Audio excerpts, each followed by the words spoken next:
Se dice que los asientos con ruedas han existido desde la invención misma de la rueda. En relieves y documentos de la antigua Grecia y en China se han hallado indicios rudimentarios de este artefacto, con más semejanza al carruaje que a la propia silla. La literatura al respecto atribuye al relojero alemán Stefan Pfaffer la invención de la primera silla de ruedas autopropulsada en 1655. Los avances en el desarrollo de la silla de ruedas corrieron en paralelo a la invención de otro vehículo, la bicicleta.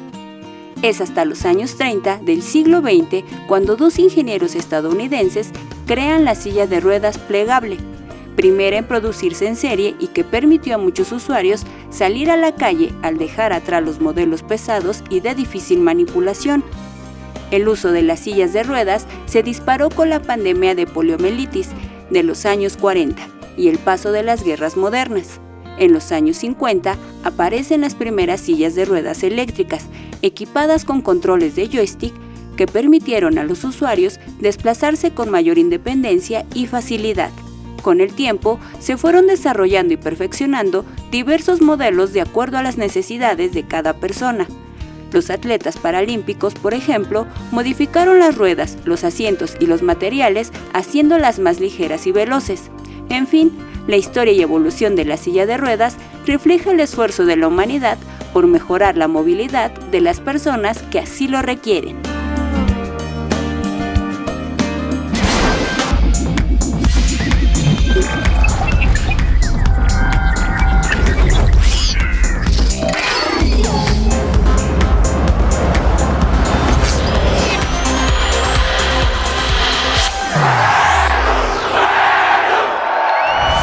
El seguimiento ocular o eye tracking es una tecnología que permite seleccionar objetivos en una pantalla utilizando solo los ojos. Tomando como base esta plataforma, un equipo de estudiantes politécnicos ganó la competencia del Sillódromo 2024 que organiza el Instituto Nacional de Astrofísica, Óptica y Electrónica. ¿Que cómo lo hicieron? Pues dejemos que nos lo cuente la líder de este equipo en el arranque de vuelo, la revista informativa del Politécnico Nacional. Bienvenidas y bienvenidos. ¿Te imaginas poder manejar una silla de ruedas con solo mover tus ojos usándolos como un tipo de mouse? Cuando Karen Villanueva, estudiante politécnica, se enteró del segundo concurso nacional estudiantil para generación de soluciones biomédicas a partir del análisis de bioseñales, convocó a dos de sus compañeros de Lupita para lograr esta hazaña juntos. El reto consistió en mover una silla de ruedas, pensando en personas cuadraplégicas que pueden mover tal vez nada más sus ojos y también puede ser que no tengan el uso completo de su voz. Entonces, por medio de los ojos podían interactuar con una interfaz que hacía mover la silla adelante, atrás, derecha, izquierda, pero también interactuar con Alexa por medio de un sintetizador de voz. Y todo esto lo tenían que hacer en 2 días. Para superar este reto y vencer a otros 11 equipos en tiempo récord, los politécnicos aprovecharon al máximo todos los conocimientos y habilidades adquiridos durante su carrera de ingeniería biónica en la UPITA. Que nos prestaban media hora el equipo para trabajarlo y era media hora la silla de ruedas con la estación de domótica, la televisión, el foco, etcétera, y media hora con el eye tracker y pues eso era lo complicado porque el resto del tiempo era programar y checar que lo que hiciste funcionó o no funcionó y que tienes que acomodar. Y eso era lo más complicado, el acomodarnos. Además de mover la silla, el concurso organizado por el Instituto Nacional de Astrofísica, Óptica y Electrónica, INAOE, incluyó 4 fases adicionales: encender y apagar un foco, obtener información del clima, acceder a uno de los 10 videos precargados y realizar una llamada telefónica a un contacto guardado. Siguiente cosa. ¡Venga! Oye Alexa, reproduce la Rosalía en YouTube. Oye Alexa, llama a Dr. Carlos Reyes. Llamando al número de celular de Dr. Carlos Reyes. Nosotros programábamos las acciones que pasaban en el teléfono para que estas por medio de Bluetooth se enviaran a la silla de ruedas. Y además teníamos que cumplir con un sintetizador de voz que operara una Alexa que nos permitiera cumplir ciertas funciones. Por ser el equipo que más avanzó en la pista y el que mejor se comunicó con Alexa, los politécnicos y politécnicas de Lupita ganaron el primer lugar. Creo que conlleva una gran responsabilidad el entender el impacto que tiene este tipo de aplicaciones biomédicas para las personas a las que queremos ayudar. Pero sí, es un orgullo muy grande y una gran responsabilidad a la vez. Los divulgadores son, en este terreno, los traductores del conocimiento científico, y de ello la doctora honoris causa por el IPN, Julieta Fierro, nos dio una cátedra en exclusiva para Wellum y en el marco del Foro Nacional de Energías Renovables y Sustentabilidad organizado por el CIECAS. Los invito a escuchar sus reflexiones en torno a lo que es el pan de cada día de esta admirada divulgadora del conocimiento. Entonces esta lata, ponla de lado. A ver si se cae. Se cae. Pero ¿cómo se compensa eso? Pues vamos a darle agüita. Ahora ponla de lado. Así. Así. A ver qué pasa.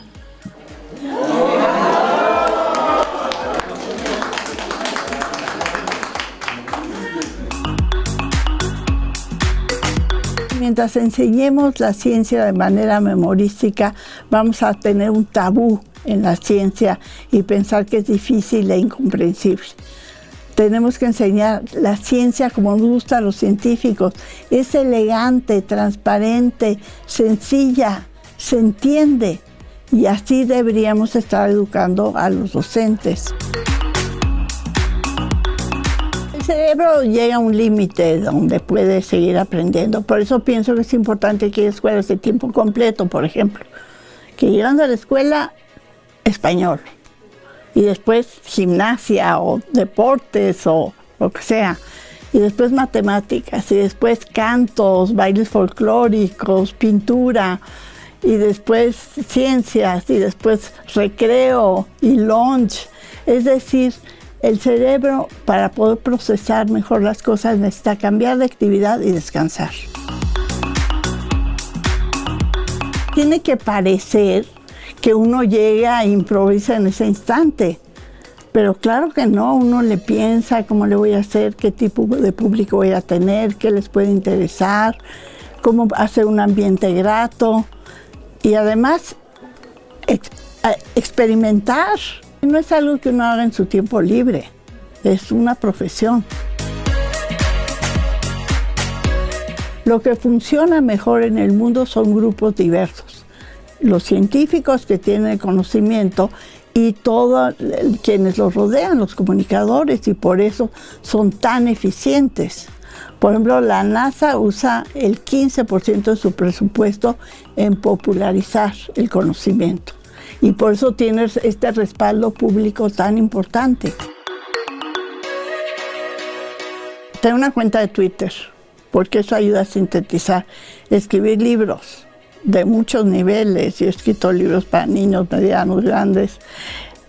Participar en programas de radio, televisión, hacer museos de ciencia, hacer exposiciones itinerantes, hacer talleres de ciencia, es decir, a mayor diversidad, mayor éxito. Hay que ser libres. Libres. Muchas gracias.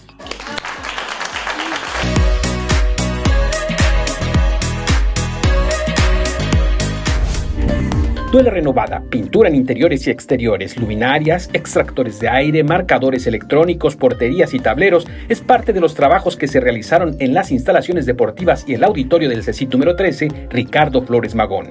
Adicional a las obras de infraestructura, el Politécnico ha implementado un agresivo programa de becas deportivas y culturales para que sus estudiantes puedan acceder a una educación integral en mente y cuerpo sanos. Yo quiero llegar de 12 becas deportivas que teníamos a 10,000 becas. Así que si ustedes siguen en el Politécnico y siguen haciendo un deporte o siguen haciendo una actividad artística, van a tener su beca que tradicionalmente ha sido de 6,000 pesos. No hay razón para que no se animen a hacer un deporte, a realizar una actividad artística o a ser estudiantes de excelencia. Yo por eso las invito y los invito el día de hoy a que utilicen estas instalaciones y que nos proyectemos a tener grandes deportistas, grandes estudiantes politécnicos que puedan ser líderes en su área. Bajo el mismo objetivo, también se entregaron las instalaciones deportivas totalmente remodeladas del CECIT número 7. Allí se rehabilitaron 3 canchas de básquetbol, 2 canchas de tenis, 2 de frontón, una de fútbol rápido y otra de fútbol 7 para uso y disfrute de casi 5,000 alumnas y alumnos del Centro de Estudios Científicos y Tecnológicos Cuauhtémoc. La práctica deportiva no solo contribuye a mejorar la salud física y mental de nuestros estudiantes, sino que también fomenta valores como el trabajo en equipo, la disciplina, el respeto y la perseverancia. Con instalaciones deportivas de primer nivel y más becas, el Politécnico renueva su compromiso con el bienestar de su comunidad estudiantil.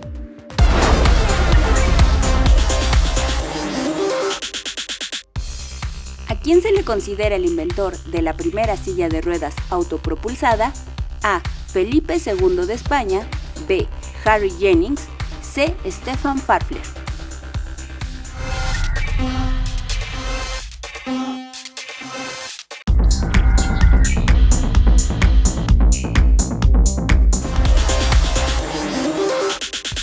¿A quién se le considera el inventor de la primera silla de ruedas autopropulsada? La respuesta correcta es C. Stefan Pfaffer. Este hombre, de oficio relojero, nacido en Alemania en 1633, sufría una parálisis en la mitad de su cuerpo, así que, inspirado en los engranes de los relojes, creó un tipo de triciclo que se impulsaba con una manivela. Si bien este invento ofrecía cierta movilidad, era a su vez muy pesado y difícil de conducir, en aquellos tiempos cuando las calles no eran planas. Sin embargo, algunos consideran que la silla de Pfaffer fue precursora del triciclo y de la bicicleta que aparecería hasta el siglo XIX por obra de otro alemán, el barón Karl Zeiss. Las prótesis biónicas ofrecen una amplia gama de beneficios que van más allá de la restauración de la función perdida, transformando la vida de las personas amputadas. Estos dispositivos representan una fusión de la biología con la electrónica y la biomecánica, brindando independencia y calidad de vida a quienes los utilizan. Acompáñenme a conocer un ejemplo al respecto con una de las prótesis de rodilla recientemente desarrollada por 2 egresados del Politécnico Nacional. La articulación de la rodilla juega un rol crucial en el movimiento del cuerpo. Interviene en la marcha, en el equilibrio y la movilidad.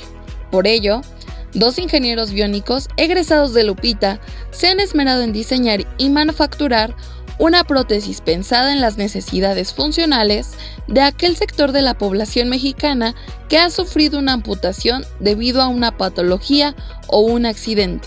Mi proyecto es una rodilla protésica enfocada para personas con amputación transfemoral, o sea, arriba de la rodilla. Este proyecto lo llevamos desarrollando ya cerca de 2 años. Tras varias pruebas de ingeniería, analizaron el movimiento de marcha y mecánica del cuerpo, con la intención de que sea una prótesis fácil de adaptarse y sobre todo económica. Nosotros nos enfocamos en mejorar su movimiento, su naturalidad y que tuviera características, por así decirlo, premium en una rodilla de fácil accesibilidad. Está construido de varios elementos. Uno es aluminio que le llaman duraluminio, otro es acero inoxidable y otros son polímeros de ingeniería.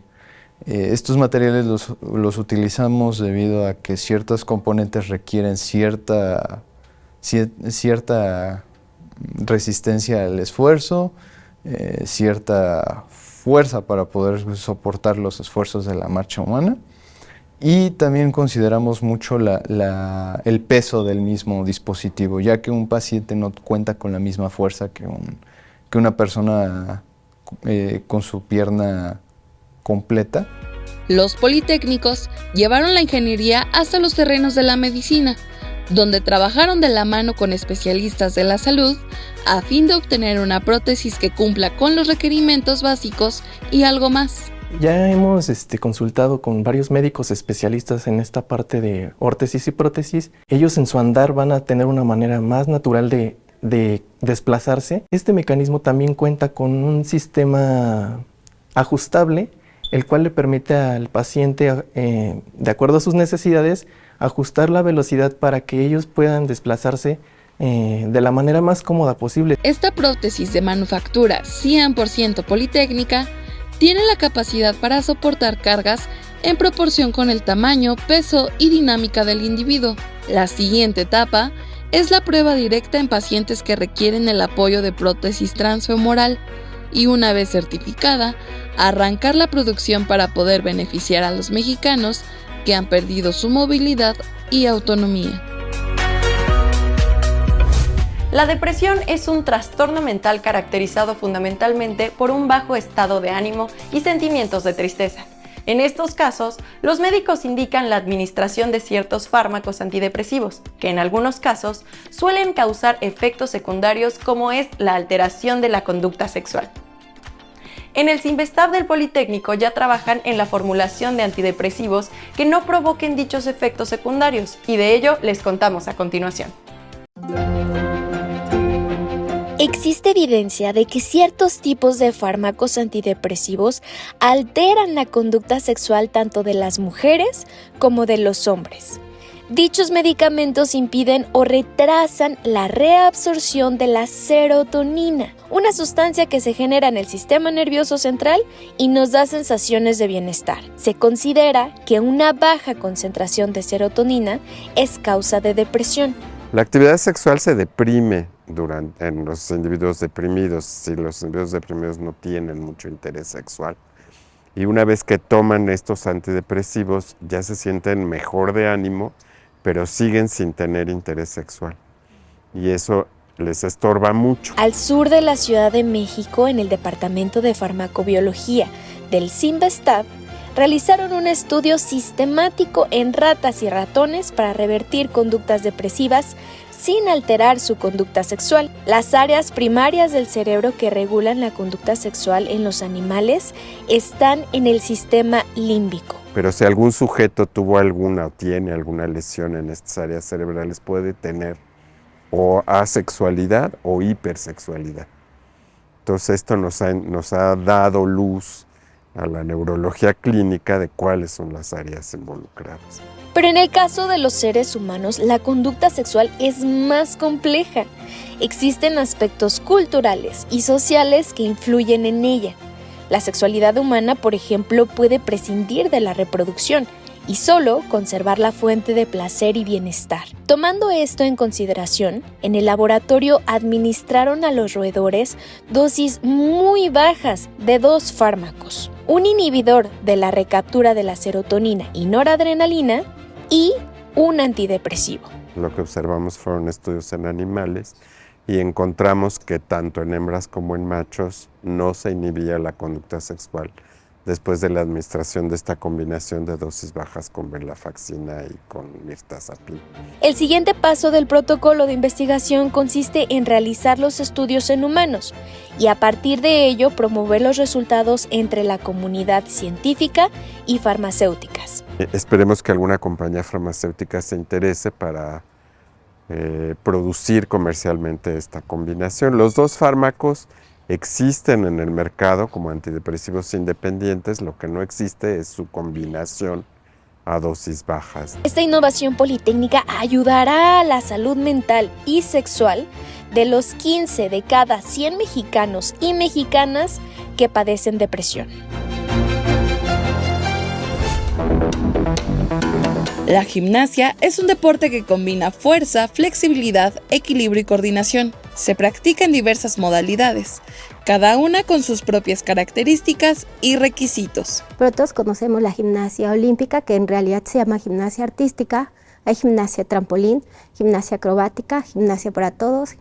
Parkour también es parte de la gimnasia rítmica. Y bueno, este tipo de modalidades o diferenciación entre cada una de las gimnasias tiene que ver con su alma, digamos, como el cómo se ejecuta cada una y la manera.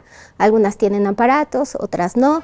David Alfredo Lara Barrera tiene 2 pasiones a las que dedica todo su tiempo: la gimnasia artística y la robótica. Ambas disciplinas las lleva a cabo dentro del Instituto Politécnico Nacional. Empecé desde los 5 años Y me acerqué a la gimnasia por mi hermana, que ella la practicó ya también hace tiempo, y me inspiró muchísimo ver cómo ejecutaban las cosas, cómo hacían las cosas. Eran movimientos como no tan comunes y eso fue lo que me atrajo. O sea, eran movimientos extravagantes, movimientos muy ondulados y cosas así por el estilo. El IPN ha sido un semillero de talentos en diferentes disciplinas deportivas y David es un ejemplo de cómo la institución fomenta el desarrollo integral de sus estudiantes, combinando la formación académica con el deporte. Lo de la gimnasia te hace más disciplinado, te hace más responsable y la llevo de la mano con la robótica porque siento que la carrera es más comprometida. Si me dejan alguna tarea como tal, armar algún robot, desarmar algún aparato electrónico, lo tengo que hacer sí o sí.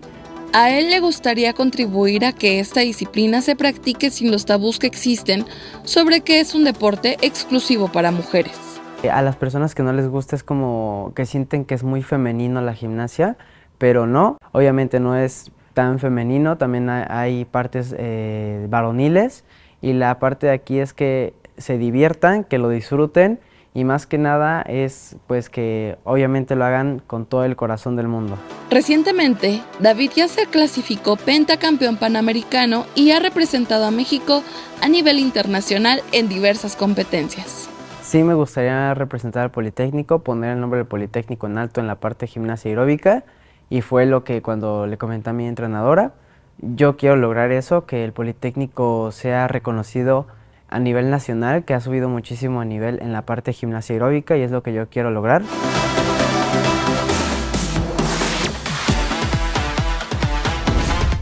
Aunque los polímeros siempre han sido vistos como productos contaminantes, pues sus residuos plásticos tardan al menos 100 años o más en degradarse, hoy en día la ciencia ha encontrado la manera de reciclarlos y en algunos casos se ha logrado que se degraden, tal y como están haciéndolo en la ESICIE, donde han demostrado que con base en un diseño adecuado, los polímeros podrían entrar incluso al cuerpo humano para trabajar como andamios y provocar que el tejido muscular se regenere.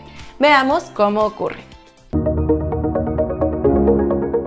Cuando ocurre una fractura de hueso, dependiendo de la gravedad, se recurre a colocar una varilla o clavos. Luego se inmoviliza con yeso para que el tejido óseo haga su labor de reconstrucción, un proceso que puede ser muy lento e incómodo. Sin embargo, en el Politécnico ya están trabajando en otro tipo de técnicas utilizando polímeros.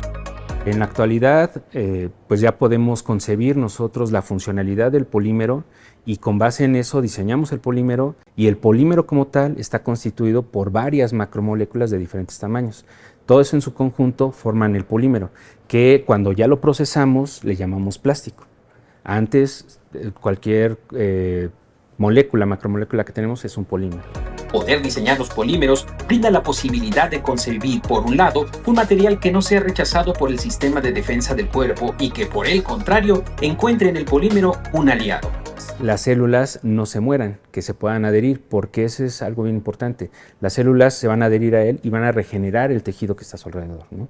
Entonces, si diseñamos el material en función de esas necesidades, pues ya tenemos una ganancia. La idea es tener un material que ayude a que la regeneración sea más rápida, pero que no sea contaminante al mismo organismo, ¿no? Entonces, es un material que va a ser un soporte para que pueda crecer ahí mismo pues el sistema para regenerar el tejido óseo, ¿no? Y que una vez que cumpla esa función se pueda degradar y no genere problemas al organismo.